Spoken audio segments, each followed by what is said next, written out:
Welcome to Wisdom Trek with Gramps. I am Guthrie Chamberlain, and we are on day 2446 of our trek. The purpose of Wisdom Trek is to create a legacy of wisdom, to seek out discernment and insights, and to boldly grow if you have chosen to grow before. Today is the 18th lesson in our segment of Theology Thursday. Utilizing excerpts from the book titled, I Dare You Not to Bore Me with the Bible, written by Hebrew scholar and professor, the late Dr. Michael S Heiser, we will invest a couple years going through the entire Bible, exploring short biblical lessons that you may have not received in Bible classes or church. The Bible is a wonderful book. Its pages reveal the epic story of God's redemption of humankind and the long bitter conflict against evil. Yet it is also a book that may seem strange to us at times. While God's Word was written for us, it wasn't necessarily written to us. Today's lesson is Sanctified Dirt. Elisha's healing of Naaman, the leper, commander of the army of the king of Syria, is a familiar story to many, which is found in 2 Kings chapter 5, verses 1 through 27. Naaman hears that Elisha, the prophet of Israel, can heal him, so he makes the trip. When the two meet, Elisha tells him, rather dismissively, that he needs to take a bath in the Jordan River. Naaman doesn't take this well and prepares to go home. On the behest of some of his servants, he consents to dip himself in the Jordan. This simple act miraculously heals him. The display of power so transparently without sacrifice or incarnation awakens Naaman to the fact that Yahweh of Israel is the true God. Here's where the story usually ends in our telling, but that would result in an omission of a very odd detail, what Naaman asked for to take back home. In 2 Kings chapter 5, verses 15 through 19, the elated Naaman returns to Elisha and begs him to take a payment for healing him. Elisha repeatedly refuses. Finally, before embarking on his trip to Syria, Naaman makes a strange request, to load 2 mules with dirt to take back with him. Dirt? I can think of a few favors I would ask a prophet in a receptive mood, but dirt certainly isn't one of them. The request was so odd that it's hard to avoid wondering if Naaman needed some kind of therapy. Why would he ask for dirt? But Naaman was completely in his right mind.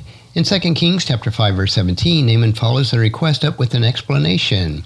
From now on, I will never again offer burnt offerings or sacrifices to any other god except the Lord. The dirt and Naaman's new allegiance to the God of Israel are related. Naaman was a man who had significant duties in his home country. He couldn't stay there in Israel, but he could take part of Israel back with him. Why would he want to do this? Naaman's unusual request stems from the ancient and biblical conception that the earth is a locale for a cosmic turf war. Naaman wanted the dirt from Israel because Israel was Yahweh's territory. The dirt, which is Yahweh's domain, is holy ground. The idea of holy ground is an essential element in Israelite theology. The phrase is used when Moses is in the presence of the angel of the Lord, the God of Israel is in the burning bush in Exodus chapter 3, verses 1 through 5, and when Joshua meets the angel of the Lord in Joshua chapter 5, verse 15. More broadly, the idea derives from Deuteronomy chapter 32, verses 8 and 9, comparing it with Deuteronomy chapter 4, verses 19 and 20. This is where we learn that when God divided the nations at the Tower of Babel, they were allotted to the sons of God. The nations of the world were, in effect, disinherited by Yahweh as his own earthly family. Immediately after Babel, Yahweh called Abraham, and the nation of Israel was created. Israel was, therefore, Yahweh's portion, Deuteronomy chapter 32, verse 9, whereas all the other nations belonged to the sons of God whom Israel was forbidden to worship. As a result, Israel was holy ground. The territory of every other nation was not. The rest of the Old Testament is the story of God's intention to reclaim every nation on earth. Elisha understood Naaman's request and granted it without hesitation. He knew that the request came from a sincere theological change of heart. Naaman believed in 2 Kings chapter 5, verse 15, Now I know that there is no God in all of the world except in Israel. Naaman wanted to return to his homeland with holy ground, even though he would still have to help his aged king bow before Naaman. Naaman wanted Elisha to know that his heart belonged only to the God of Elisha.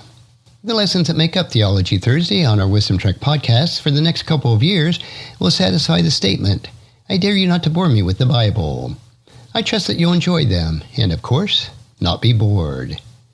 Now, if you found this podcast insightful, please subscribe and leave us a review. Then encourage your friends and family to join us and come along with us tomorrow for another day of Wisdom Trek, creating a legacy.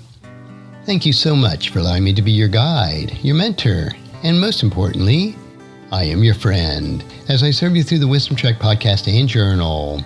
As we take this trek of life together, let us always live abundantly, love unconditionally, listen intentionally, learn continuously, lend to others generously, lead with integrity, and leave a living legacy each day.